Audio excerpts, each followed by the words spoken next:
Siamo qui con l'avvocato Franco Conte, presidente di Codacons Veneto. Avvocato, il 15 marzo scade la transazione di Veneto Banca, mentre il 22 marzo tocca a quella di Banca Popolare di Vicenza. A che punto sono le adesioni? Ma le adesioni, da quello leggo anch'io la stampa, notizie che ho paiono orientate alla possibilità che, se non proprio l'80, si arrivi a un risultato significativo.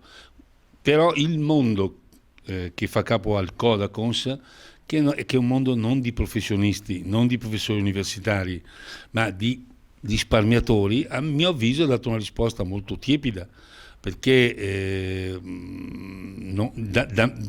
quelli che sono rivolti al Codacons, nella misura credo del 5%, aderiscono. Però va detto che questo meccanismo si può misurare solo nelle ultime ore. L'esperienza ci dice che, per esempio, per le OPA o per quanto, la gente usa sempre l'ultimo minuto per andare a registrarsi. Quindi devo dire che allo Stato c'è un'enorme differenza tra le cifre che uso i giornali e la risposta concreta che vedo degli assistiti della Codacons.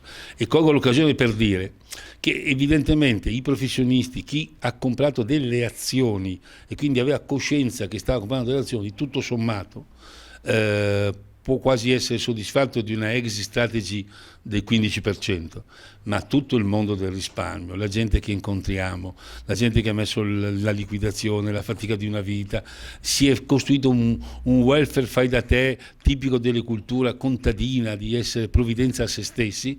Beh, questa gente qua io la sconsiglio di aderire e siamo a fianco loro fino a che giustizia sarà fatta.